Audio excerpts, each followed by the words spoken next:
Дүйнөдө эмне кеп? Дүйнө бүгүн жана эртең. Булардын баарын угармандарга кабардар кылган Дүйнө дүбүртү программасы. Ишемби күнү саат 9-дан 9:30 чейин. Саламатсызбы, урматтуу угармандар. Дүйнө дүбүртү программасын угуп атасыңар. Бүгүнкү программабыз орус тилинде өтөт. Здравствуйте, уважаемые радио и телезрители. В эфире программа Дүйнө дүбүртү. Сегодня мы будем обсуждать сценарий будущего для Центральной Азии 2018 года. Для этого мы пригласили известных экспертов, Омуралиева Нурбека Ашимкановича, директора Центра методологии науки и социальных исследований, доктора социологических наук. Здравствуйте. Здравствуйте. Кувата Рахимова, известного эксперта и независимого эксперта, да? Добрый день. Тогда вопрос сразу по теме. Вот сейчас очень много в 2017 году подводилось итогов развития года. Многие международные организации, независимые, так сказать, интеллектуальные центры написали свои сценарии будущего, прогнозы на 2018 год, как будет развиваться Центральная Азия, даже мир. И они разнятся очень сильно. Есть разный фокус. Одни говорят, что в Центральной Азии будет так же, как и в прошлом. Нестабильность, экономические проблемы, угроза терроризма, радикализации. Ну, весь тот набор, который мы, наверное, слышали последние 5 лет. Вторая группа говорит о том, что, в принципе, у Центральной Азии появился шанс на будущее, потому что улучшение кыргызско-узбекских отношений, как драйвер основной, экономическая мощь Узбекистана позволяет как бы переформатировать регион, снова его как бы сшить, и он может двигаться. Третья группа говорит о том, что все глобальные процессы, которые есть сейчас в мире, сильно будут влиять на Центральную Азию. И поэтому давайте начнем с первого такого прогноза, сценария будущего. Это вот международная кризисная группа, она опубликовала совсем недавно прогноз на 2018 год для мира. И вот они связывают эти такие тренды, которые есть. Ну, первое, о чем они говорят, это то, что три глобальные тенденции возникают сейчас. Это первое, которое будет определять весь мир, ну и Центральную Азию тоже самое. Первое – это снижение американского влияния, но не в прямом смысле, а в том, что как бы при Трампе Америка, прежде всего, он будет заниматься американскими заливами, заниматься экономической помощью для своих граждан, то, что мы видим целый год.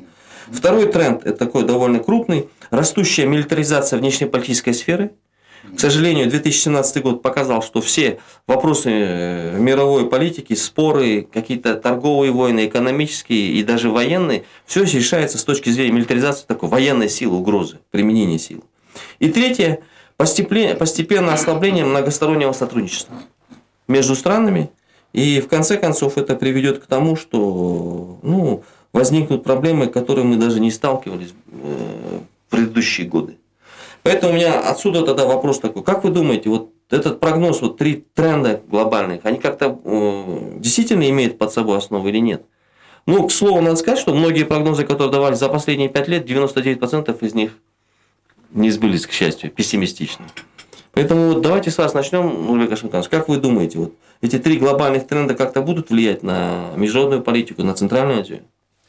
Ну, я думаю, будут влиять, но не так сильно и не так радикально, как предсказала международная кризисная группа. Я немного знаком с работой международной кризисной группы, с ее экспертами. Но дело в том, что это эксперты этой международной кризисной группы, как правило, делают кабинетные исследования. Что значит кабинетные исследования? Это значит отслеживание тенденций в средствах массовой информации какой-то, различные аналитические материалы, и уже на основе вторичных документов, как мы говорим в социологии, уже делается анализ развития объекта. Мы же, социологи, предпочитаем дело иметь с первичным материалом, а именно уже с реальными опросами населения. То, что в поле, да, как говорится? Да, то, что в поле, что народ думает, как говорится, да, что думает руководство, что думает и так далее. Это немножко разная ситуация такая.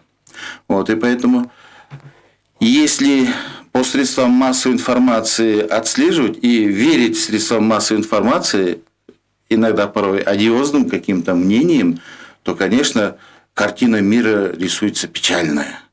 Что везде идут конфликты, везде какие-то непримиримые противоречия и так далее. В реальности же, в жизни, эти противоречия, в принципе, они снимаются более оперативно, чем они вот так вот преподносятся. И в этом отношении, конечно, вот эти вот тренды, конечно, они тенденции уловили, но я не думаю, что это будет вот так глобально и так бесповоротно, и так это самое. Мне кажется, эти тенденции, если могут, может быть, процентов на 30 только. Совпасть, да? Да, А совпасть. на Центральную Азию как-нибудь повлияют эти глобальные три тренда, тенденции? Ну, на Центральную Азию, конечно, повлияет. Хотя, в принципе, Америка придавала Кыргызстану как-то более особый, как говорится, какую-то более особую роль. Она до сих пор, Кыргызстан считается среди наших центральноазиатских стран все равно островком демократии, да. Вот, даже по нашему религиозному законодательству у нас действуют те религиозные организации, которые в соседних странах, Узбекистане, Казахстане, России практически запрещены. У нас же, в принципе, они действуют легально, и это может. И соседние страны иногда смотрят на нас как на источник угрозы. Как говорится, мы представляем для них угрозу, они для нас представляют угрозу. Вот это вот очень из-за такого демократического, либерального да, из-за режима, демократического либерального режима, потому что, как говорится, смотря на нас, население других стран тоже говорят. Сколько я был на различных международных конференциях, они всегда показывали одобрение, хорошее отношение, говорят, как у вас хорошо, как у вас можно все высказывать, как у вас различные точки зрения, политические точки зрения, как говорится, хотя и схлёстываются, но тем не менее, как говорится, они как-то решаются. Кыргызский дух свободы, да, получается? Дух свободы есть, и он у нас в кыргызах настолько проник, что это уже невозможно истребить. Спасибо. Вот как вы думаете вот про эти три глобальных тренда? Они вообще имеют под собой основания или нет? И на центральную... По существу заданных вопросов, да? Значит, первое. На каких лозунгах пришел к власти господин Трамп? Да? Make America great again, да? То есть давайте сделаем Америку опять великой. Но величие Америки внутри американском поле, оно заметно отличается от того, как мы это видим. То есть степень нашего восприятия Америки отличается от того, как американцы видят это изнутри. Поэтому здесь я считаю, что кризисная группа достаточно четко видит этот тренд, о том, что внутриполитические задачи сейчас для Трампа и его ближайшего окружения важнее. Вот обратите внимание, шел накал в отношении Северной Кореи, потом надо было как-то уходить в сторону, но вот накал страстей внутри американского общества нельзя было опускать. Сразу нашлись какие-то документы про Хиллари Клинтон и так далее, и так далее. То есть просто перевод внимания. То есть так называемая такая, да? Да. То есть мы живем в эпоху медиакратии. Вы очень хорошо это подметили. То есть есть лидеры общественного мнения, да, так есть так называемые opinion-мейкеры. И иногда могут, если кто-то будет все время говорить, вот кризис наступит, потому что нам его внушили. Да, возможно. Как эзотерики говорят, мысль материальна, да? Да, то есть материализация, так сказать, или вот ментальный вирус, или, там, условно говоря, там, повторение мантры, оно начинает определять. Поэтому в отношении господина Трампа и того, что будет сейчас в Штатах, я думаю, надо вот подождать чуть-чуть, я думаю, к середине года будет ясно. Потому что рейтинги у него не очень высокие. Так как мы видим. Ну, так мягко скажем, да? Да. То, что касается второго тренда, он очевиден. Он попадает в цикличность определенную. Причем эта цикличность, я хотел отметить, господа, она носит характер экономический. Потому что в 1992 году я защищал свою дипломную работу на тему феномен военной экономики. То есть я изучал военно-промышленный комплекс США. На тот момент были закрытая вся информация по военно-промышленному комплексу СССР. Ну, мне тогда это удалось, в принципе, частично какую-то информацию собрать. И тогда я очень жестко дискутировал со своей старой профессурой в Белорусском государственном университете по поводу того, что я ввел термин средства уничтожения. Мы привыкли к предметы потребления и средства производства, такая дуальность. Я говорил, что есть третий момент. Средства уничтожения, которые имеют материальную стоимость, но которые не производят что-либо. То есть их потребительная стоимость расщепляется на две составляющие. Первое – это уничтожение избыточной, так называемой прибавочной стоимости, такой вот парадокс. А второе – это научно-технический прогресс. То есть вот такой вот парадокс. И сегодняшняя Россия, сегодняшняя Российская Федерация яркий пример тому. То есть у них драйвером всегда выступало что либо сырьевая составляющая, в первую очередь углеводороды, и вторая – это военная промышленность. То есть Россия, благодаря 2 военным компаниям в Сирии и отчасти, так сказать, утилизации старого вооружения через какие-то другие локальные конфликты, не будем их называть, наверное, да, вышли в очень интересный такой тренд, когда триллионы рублей, это учитывая, что ВВП по 2016 году 86 триллионов, можете представить, что достаточно высокий процент, пошел именно прямиком военно-промышленный комплекс. Так что здесь этот тренд очень четко выделен. Все страны начинают перевооружаться. Это связано с локальными конфликтами. Да, это абсолютно нормально. То, что касается ослабления международного сотрудничества, да, здесь происходит такой глобальный переформат, который в рамках того же 2018 года, может быть, мы и не увидим. Это надо смотреть в более таком протяженном режиме. Это Китай. Китайский фактор.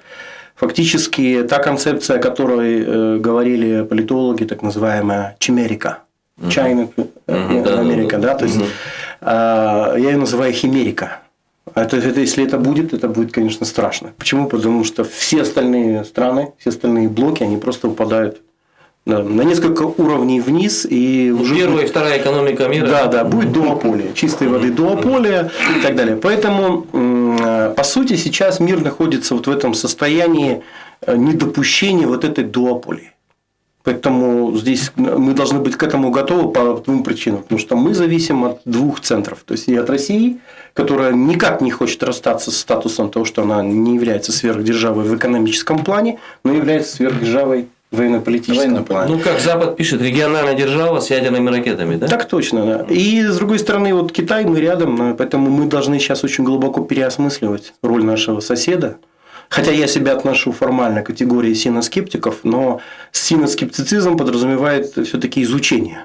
А у нас в Кыргызстане нету даже института по изучению вопросов Китая. Это так, слово. Тем более наш сосед, да? Мы должны были уже там, в принципе, внимательно работать, да? За 26 лет уже вырастить школу китаистов. Где-то в другом месте, да, находишься?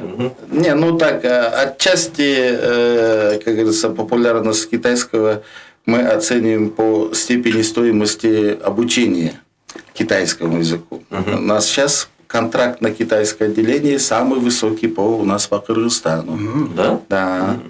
Вот, очень многие интересуются и так далее.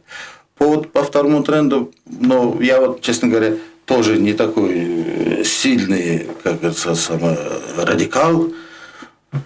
По вооружению по Кыргызстану, как сказать, не с кем нам воевать и некому нас покорять в условиях Центральной Азии, как говорится. Все соседи, как говорится, в различных каких-то блоках ШОС, Шанхай, организация сотрудничества, ОДКБ. Для Кыргызстана нету, да, центрального? Прямого нету. Есть косвенный вызов, как говорится, это талибы через Афганистан, но это им надо пробиться через Таджикистан. Таджикистан, в принципе, воевать научился за все время гражданской войны, как говорится, да, может сдержать, тем более российское военное присутствие в Таджикистане и Кыргызстане, в принципе, оно является сдерживающим фактором, как говорится. С другой стороны, по сотрудничеству в Центральной Азии у нас есть такой очень дефицитный в определенные времена года товар. И это даже не товар. Как говорится, чудо небесное, которое нам послали, это вода, которая накапливается в наших водохранилищах и потом, как говорится, весной, летом спускается. Вегетативный период, да? Вегетативный период, да, для, как говорится, наших соседей. Но, к сожалению, даже этим простым, как говорится, Богом подаренным тем самым богатством мы в Центральной Азии никак не можем, по-хозяйски распределиться. Даже если вы знаете, в этом году Казахстан перестал закупать у нас электроэнергию. А механизм был такой еще с советских времен. Они закупают электроэнергию у нас в зимний период, но за счет этого Туктулское водохранилище не вырабатывает электроэнергию, не сбрасывает воду. Они, то есть, как говорится, покупкой электроэнергии они берегли себе весенний полив. А в этом году не получилось у них. Потом, вы знаете, ввиду каких-то этих самых трений между Кыргызстаном и Казахстаном, Кировское водохранилище практически опустошили. Но оно-то наберется-то не сразу. Получается, весной Джамбульская область останется без воды. Получается, это, с одной стороны, говорит о том, что мы должны как-то интегрироваться, хотя бы только ради того, чтобы справедливо распределить такое богатство, как вода. Чтобы было для всех стран выгодно. Да, для всех стран выгодно. Это, в принципе, является объективным фактором, как говорится, все-таки содружества и интеграции наших стран. Вот вы сейчас затронули вопрос Центральной Азии, развития сценария будущего. Вот нет единого мнения среди экспертов, ни региональных, ни глобальных, но существуют такие так называемые 3 фактора, которые многие эксперты по региону Центральной Азии соглашаются. Первый фактор. Они говорят, что хотим мы этого, не хотим, но Центральная Азия – это такой потенциальный демографический взрыв в регионе будет. И суммы разные, конечно. Ну, суммарно население стран Центральной Азии сейчас примерно 65, около 65 миллионов. Цифры разнятся, конечно. Через 10 лет, то есть в 2027 году или 2028 году, он вырастет до 85 миллионов. Некоторые вообще дают цифру до 100 миллионов. И этот фактор очень сильно будет влиять. И вот я, исходя из этих данных, хотел бы вам сказать, вот Центральная Азия, ну, примерно 85 миллионов, это уже много. Россия и Беларусь, которые являются членами ЕС и Кыргызстан, там не будет демографическая яма снижения со 40 до 120 миллионов. Ну, конечно, это прогнозы. И вот тут часть экспертов говорит о том, что Центральная Азия, имея такой мощный демографический потенциал, она сможет как бы уже по-другому форматировать ЕАЭС, разговаривать с другими игроками. И как бы, ну, вы понимаете, да, о чем идет речь. Как вы к этому относитесь? Ну, если бы Центральная Азия обладала такой же экономической мощью, как Россия, США, Китай, конечно. Но, к сожалению, Центральная Азия не обладает никакой экономической мощью, и поэтому демографически вот это вот распределение, оно приведет к накоплению, так мы говорим, недееспособного населения, то есть молодежи, которая еще не достигла такого возраста, чтобы трудиться в производстве. Да, молодое поколение будет. Но это же молодое поколение, на нее требуется средства воспитывать. Это будет такой социальный балласт, не то чтобы балласт, как бы это самое, такая яма, куда будут уходить денежные средства на воспитание, на обучение, на пропитание, как говорится. То есть для бюджетов центральноазиатских стран бесконтрольный рост населения – это просто очень тяжелое бремя. Конечно, потом, если экономика сможет обеспечить всех их работой, тогда да, конечно. А сейчас получается такое, что в принципе мы производим просто дешевую рабочую силу, которая мигрирует в другие страны, и опять-таки за какие-то гроши они выполняют какую-то тяжелую работу. Опять мы уходим на второстепенные роли. Понимаете? И в этом отношении у меня более осторожный прогноз, как говорится, да. Не думаю, что мы достигнем таких темпов роста, как говорится. Населения, да, демографического? Да, населения демографического. Конечно, в демографическом соотношении по абсолютной численности мы, может, как-то сравняемся. Но по количеству дееспособного населения, рабочего населения, по количеству, как говорится, производственных мощностей, мы, как говорится, на 2 порядка будем ниже все равно. И поэтому, да, пока экономика у нас не поднимется, мы так и будем, как говорится, смотреть на соседние страны, как на старшего. Ну вот, если к вашим словам говорить, китайским, если брать экономический потенциал, они говорят, ну, в принципе, население всех стран СНГ это около 200 миллионов. Китайцы говорят, это не такой рынок, потому что, как бы, ну, они рассматривают более крупные рынки, они говорят, транзит, да, там сырье, да. Ну вот они говорят, нам интересна Европа. 500 миллионов человек обеспечены, там можно продавать товары. Нам интересен североамериканский рынок, там 1 миллиард человек. Ну и там Индия, другие страны, там где по миллиарду 500 миллионов. Это то, что к вашим словам. Вот как вы думаете вот насчет демографического фактора, вот, миграционные потоки? Знаете, я хотел бы вспомнить такого интересного российского экономиста и социолога, кстати, в том числе. Это Марк Давидович Дворцин был в 90-х годах. Так он даже одно время был замминистра экономики Российской Федерации. И у Дворцина есть теория так называемых полномасштабных производительных сил. И вот он говорит, что мировая экономика развивается таким образом, чтобы формировались региональные рынки, в которых первая численность населения должна быть не менее четверти миллиарда.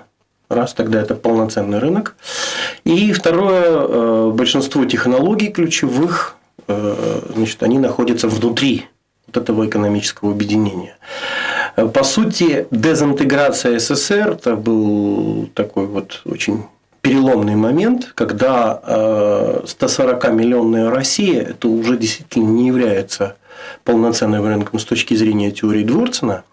И я вот принимал участие в экспертных обсуждениях, когда формировалось так называемое единое экономическое пространство.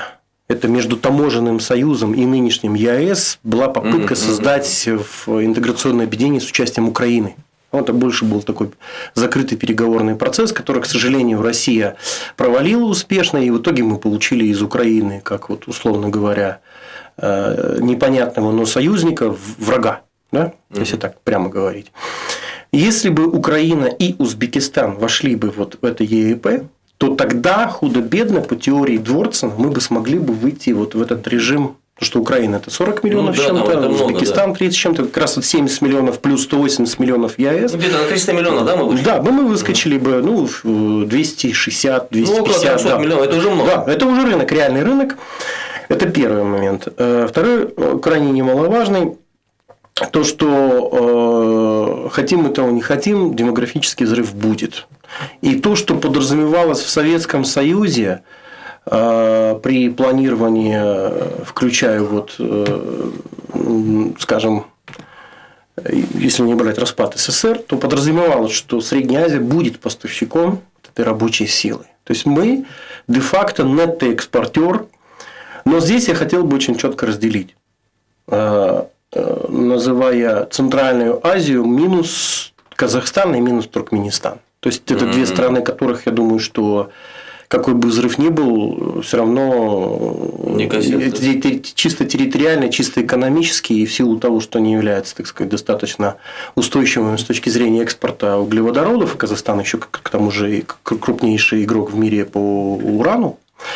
Думаю, что там такого им грозить сильно не будет. Вот то, что касается Узбекистана, да. То, что касается Таджикистана и Кыргызстана, здесь соглашусь. Почему? Потому что, например, площадь Кыргызстана практически сопоставима с площадью Белоруссии. То есть около 200 тысяч. У нас чуть-чуть меньше, у них 205 тысяч квадратных километров. В Белоруссии проживает 9,5 миллионов человек, у нас там около 6,2. Но мы забываем самый главный момент. Они живут на равнине, лесах, а мы живем в горах. И фактически наши 6,2 миллиона человек живут на 14 тысячах километрах долин. Я правильно понимаю, да? То есть, вот мы совершенно по-другому. То есть география, да? Да. То же самое касается вообще Ферганской долины, которая спроецирована на все три страны. А в данном случае Узбекистана, Кыргызстана и Таджикистана. В эфире программа «Дюйне дювертю». В гостях программы известные эксперты Нурбек Омуралиев и Кулат Рахимов. Мы говорим о сценариях будущего для Центральной Азии на 2018 год. Тогда вы, может быть, Нурбек Ашимганович, скажете, вот есть второй такой фактор в Центральной Азии, о котором пишет эксперт, это то, что, к сожалению, не завершился процесс перестройки экономик стран региона. У нас разные экономические модели. И по доходам, и по экспорту сырья, по всем экономическим показателям мы разные. И здесь сразу возникает вопрос, когда мы найдем новые экономические модели, вообще это реально нет? Или, может быть, мы до такой степени за 26 лет независимости после распада СССР разделились, что все живут уже своими дорожками, просто географически в одном регионе? Или у вас все-таки другое мнение? Как вам сказать, здесь надо реально смотреть. И если так посмотреть, то Кыргызстан стал для Китая полигоном отработки производства своих товаров. Мы потребляем всякую продукцию. Поэтому у нас даже есть такое понятие «сделано в Китае», то есть это значит некачественно. Мы всегда смеялись над Китаем. Вот они проводят некачественную продукцию, как говорится, копируют какие-то бренды, кожа похуже, сталь это самое, которое, в принципе, только внешности. Но оказывается, Китай, копируя эти бренды, они уже выработали уже свои бренды. У них уже производство машин стало легковых. Пожалуйста, производство сотовых телефонов, да. Иногда по каким-то параметрам китайские телефоны превосходят западные образцы. Ну, я не говорю передовые, но некоторые, как западные образцы. Ну, а мы-то потребляем все. Получается так, что Центральная Азия и Кыргызстан, точнее, вся Центральная Азия раньше через Кыргызстан контрабандой проходили китайские товары, как говорится. Уровень притязаний у нас маленький, как говорится, да. И поэтому мы явились как бы экспериментальной площадкой для отработки качества китайских товаров. Хотя сейчас уже видно, что качество даже у региональных производств каких-то, уже начало чуть-чуть повышаться. А если взять центральный Китай, то там, в принципе, уже все производится на уровне мировых стандартов. Конечно, поэтому, как говорится, не вся экономика Китая может производить такие товары стандарта, которые могут применить в Европе. В Европе самые жесткие, как говорится, стандарты, предъявляемые, требования, предъявляемые товарам народного потребления, как говорится. А у нас такого нет. С другой стороны, настолько оперативно они производят свою продукцию, новые модели и так далее, и настолько мы, кыргызы, обленились, что мы даже в ойлах перестали делать. Наши народные мастера уже перестали производить войлок. Это наше, как говорится, это самое родное, что у нас было, это войлок. Посмотрите, любой колпак или шапан производится из китайского войлока. Ну, куда это говорится? Китайского синтепона. Вот, да, из искусственного войлока, выдаваемого, как говорится, да. И вообще получилось так, что Китай наводнил нашу страну дешевыми какими-то товарами, и вместе с тем он подрывает наши основы. Экономические основы, да, модели экономические основы.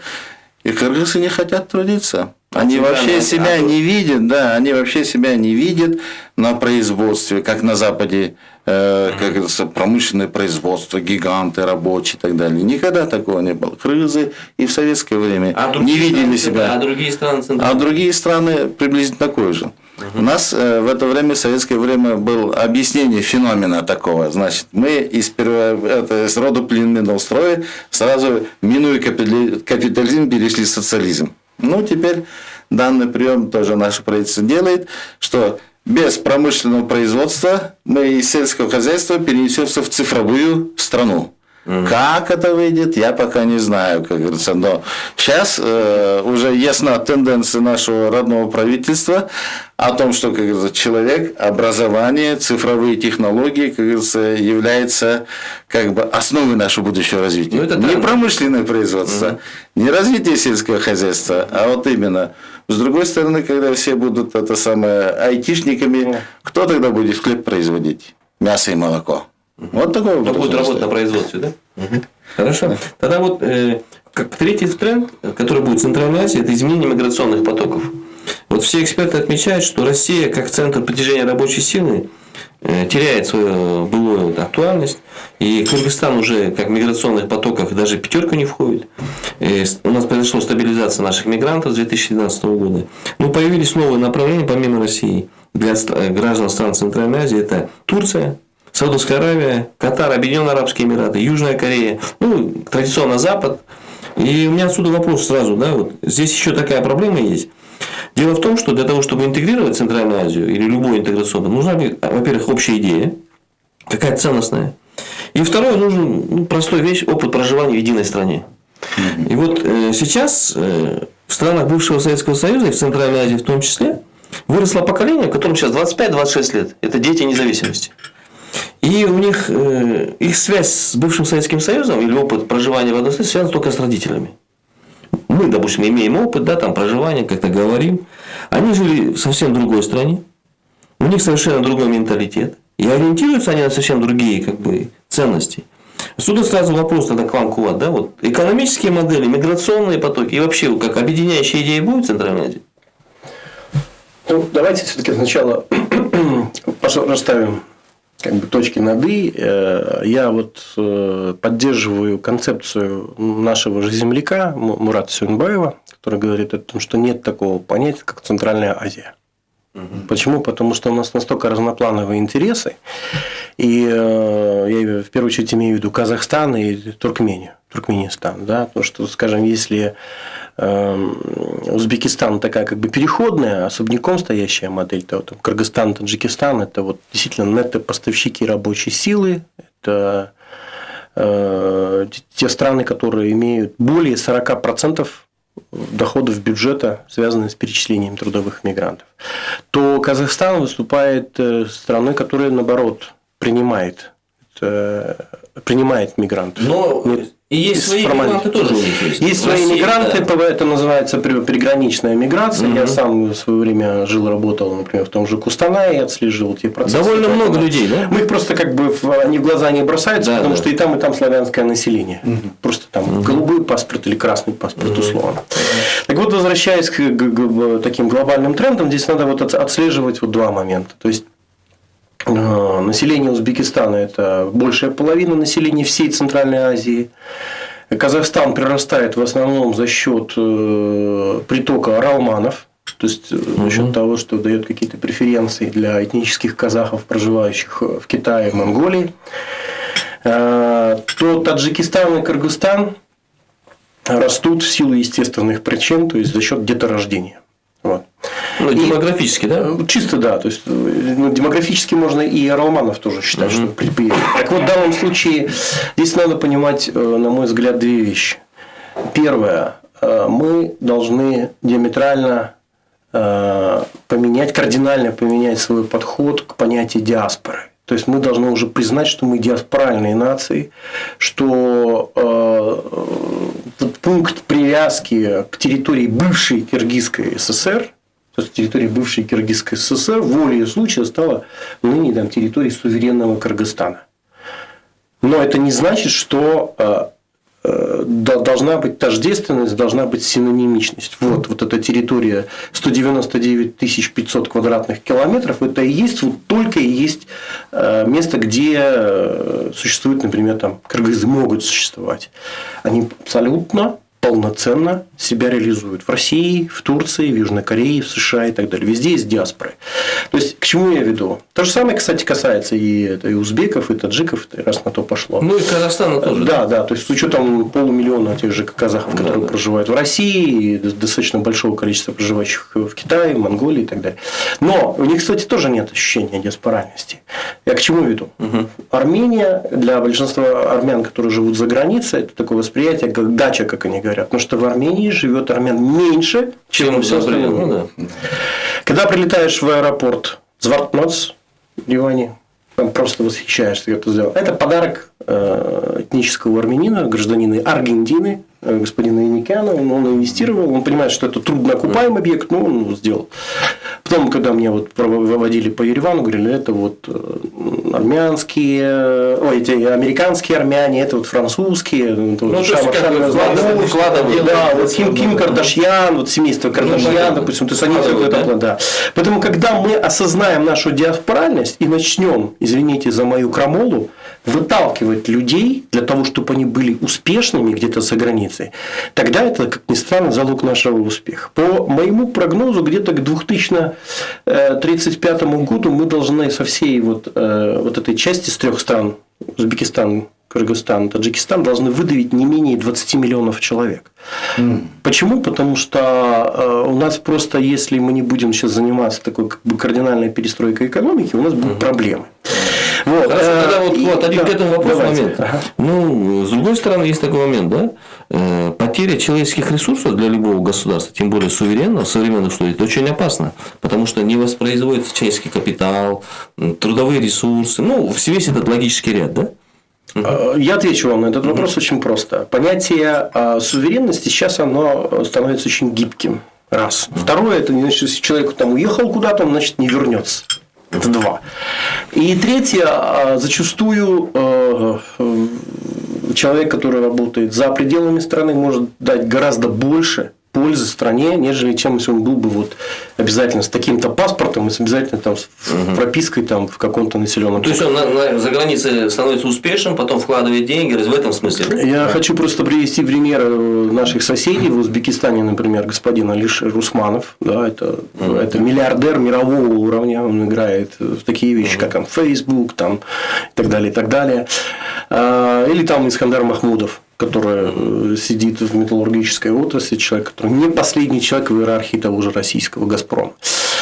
И они являются вот примерами вот этой диаспоральности. Они успешны, они помогают своей родине, и это замечательно. И так далее, и так далее. То есть, вот то, что касается потенциальных проектов, которые можно было бы реализовать, вот именно как раз таки с Российской Федерацией. Это условный проект «Ферганская долина номер 2». Что в России сейчас есть программа «Дальневосточный гектар», когда каждый гражданин России, это более 140 миллионов гектар, человек, да, имеет право на бесплатный гектар. То есть, эти земли расположены на Дальнем Востоке. Вообще, чтобы было понятно, Россия – это самая крупная в мире по количеству неосвоенных и заброшенных сельскохозяйственных земель. У тебя там порядка 100 миллионов гектар заброшенных, еще 140 миллионов, пожалуйста, Дальний Восток. Ну, в советское время назывались зоны рискованного земледелия, да? Ничего страшного. Сейчас современные технологии позволяют делать достаточно много. И, в принципе, сейчас, если вот Россия, так сказать, правительство Российской Федерации в своих долгосрочных прогнозах все-таки озаботится вот этими моментами, то можно было бы совместными усилиями вот эту массу, эти, так сказать, десятки миллионов людей направить именно на подъем сельского хозяйства в России. У них, кстати, тоже ксенофобия. На Дальнем Востоке они боятся нашествия китайцев. Ну, это коллективно бессознательно, да, возможно, это историческое. Да, возможно, вот как бы вот, понимаете, вся история Российской империи, вся история Советского Союза – это антропотоки, это огромное массовое перемещение лиц. Вот обратите внимание, да, начиная там примеры Целины, там БАМа, там освоение того сего. Это у нас тоже, кстати, как коллективное бессознательное. Мы не боимся. Кто бы сказал еще 30 лет тому назад, что мы таджиков и узбеков сделаем кочевыми, как они в России, да? Они же фактически стали кочевниками больше. Да. Есть эксперты, которые говорят, что глобализация – это для кочевых народов. Потому что кочевники, они революционные кочевники, они всегда как бы пространство покоряют, развиваются, и поэтому как бы у нас есть большие шансы для всех кочевых народов и для кыргызов. Тогда вопрос к вам. Какой вы видите сценарий будущего для Центральной в 2018 году? Ну, мы не боимся перемещаться в пространстве, и как вот я поддерживаю Плата, в принципе. Видите ли, как потоки-то перемещаются, но качественные слои этих потоков разные. Уже в Саудовскую Аравию, Корею и так далее уже люди уже едут кыргызы с сознанием английского языка. В Россию едут люди со знанием русского языка, ниже русского языка и совсем без русского языка. Да, то есть, да, уже такие. А вот Центральная Азия как регион, какие-то проекты будут у нас инвестиционные? Узбекистан вступит, что-то такое будет у нас, именно сценарий будущего? Какой вы будете? Я хотел вот докончить свою мысль, как говорится, да. И да, действительно, новое поколение, которое растет, оно не знает Советского Союза. И когда мы проводили социологические исследования в России, мы вот столкнулись с такой проблемой, и наши консульские службы тоже говорили, дети тех мигрантов, которые родились в России, они вообще не хотят приезжать в Кыргызстан. Для них Кыргызстан – это деревня, как говорится, да. То есть они быстро адаптируются, да, вот в России? Они ведут себя как русские дети, пьют пиво, дерутся, курят и так далее, как говорится, да. И при этом теряет свою, как бы, идентичность, да, самосознание. Да, самосознание. Дело в том, что все кыргызы, как кочевники, куда бы ни кочевали, они всегда приезжают умирать себе на родину. Они всегда приезжают умирать, как говорится, себе на землю, или, по крайней мере, говорят, мои кости отвезите домой. Этому советское поколение приучено. А вот новое поколение тех детей-мигрантов, которые уже там уже выросли, отучились, даже в армию сходили, как говорится, да.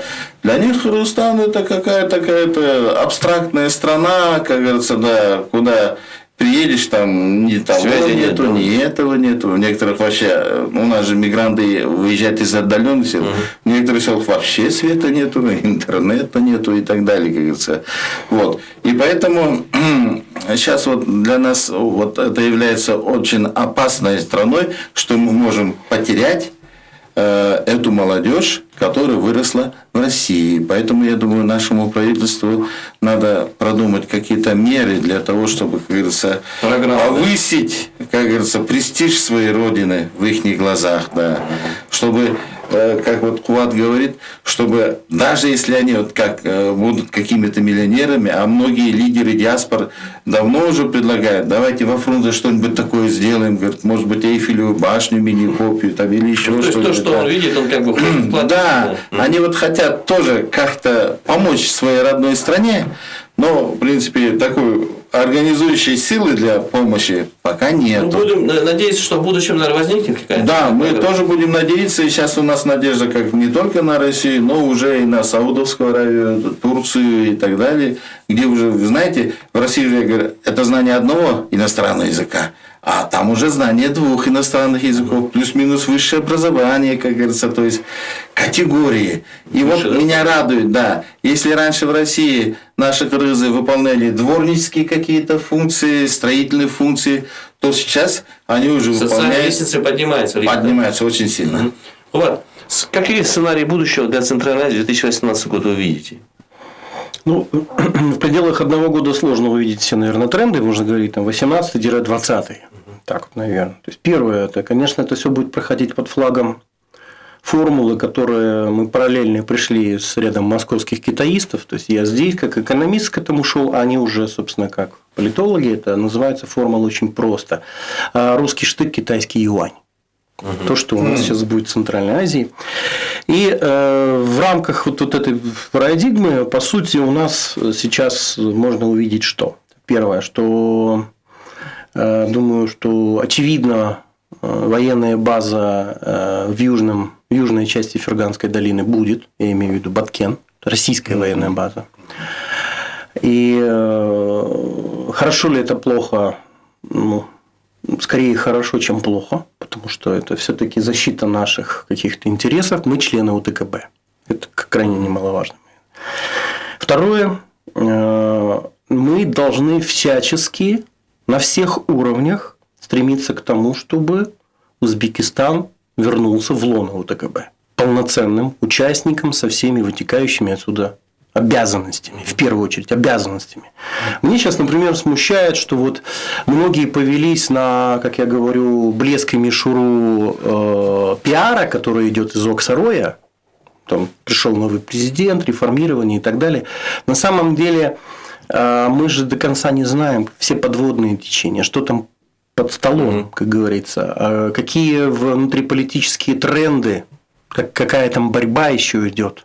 И насколько позиции того же Мирзиёева в его противостоянии со спецслужбами, она еще, в общем-то, как бы картина до конца не ясна. Поэтому здесь членство в таких организациях, как ОДКБ, я считаю... То есть, усиление интеграционных процессов, да? Да, и обязательно статус наблюдателя в ЕАЭС. И еще хотел бы очень позже добавить. Да. Ну, вы верите, вот довольно короткий вопрос, наша передача уже завершается, что Центральная Азия будет, ну, в ближайшие, может, 5 лет таким процветающим, таким мирным, таким сильным регионом, и у нас будет общая повестка дня, когда 5 стран Центральноазиатского региона будут выступать на международных площадках не как отдельная страна, а как целый регион, и тогда нам как бы будет более выгоднее, потому что надо понимать, что геополитический вес будет больше, и многие игроки глобальные, региональные будут разговаривать не с одной стороны, а с 5. Ну и такое будет у нас успешное будущее. Как вы думаете, Нурбек Асханович? Я бы хотел верить, но я уже говорю, нас боятся Центральной Азии. Боятся стать с нами на равных. Потому что если они станут с нашими на равны, наши демократические, как говорится, ценности могут перекинуться на их страны. Что для них, извините, для тех режимов, как говорится, весьма проблематично будет. Как говорится. Спасибо. Вы, Кулат? Ну да, я вот хотел просто закончить свою мысль, которую я продолжил, что Кыргызстану сейчас нужно бороться за очень такую интересную нишу, чтобы стать местом приземления штаб-квартиры ШОС. После вступления Индии и Пакистана, и все-таки, я надеюсь, вступления Ирана туда, мы должны биться за то, чтобы мы стали миролюбивой столицей, и не просто столицей, а как бы международной. Что касается Центральной Азии, я еще раз повторю, что я скептик в том, что мы можем выступать вместе. Вот очередная попытка американской администрации сделать формат C5+1, C5+1. Я участвовал как вот по линии торгово-промышленной палаты в нескольких этих мероприятиях. Вижу огромный интерес. Приезжало там по 3-4 помощника госсекретаря США. Я думаю, что интерес большой. Но я не уверен, что, скажем, интересы Ашхабада и Бишкека будут совпадать. Интересы там, Душанбе и Ташкента, у них до сих пор там между собой визовый режим и минные поля. Поэтому давайте исходить из двухсторонних отношений. То есть Бишкек-Астана, Бишкек-Ташкент, Бишкек-Душанбе. Тогда уже здесь у нас будет легче. И не забывать, что мы активный участник евразийской интеграции. Спасибо. На этом программа «Дюйне дювертю» завершилась. Я надеюсь, что пессимистичные прогнозы не сбудутся, а мы будем жить в такой мирной, процветающей, благоденствующей Центральной Азии. Спасибо вам большое. И у нас в программе были известные эксперты Кулат Рахимов, Нурбек Омуралиев, автор ведущей программы, политолог Адиль Светов. До свидания. До свидания.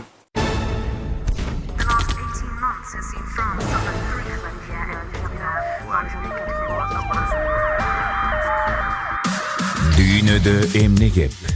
Дүйнө бүгүн жана эртең. Булардын баарын угармандарга кабардар кылган Дүйнө дүбүртү программасы.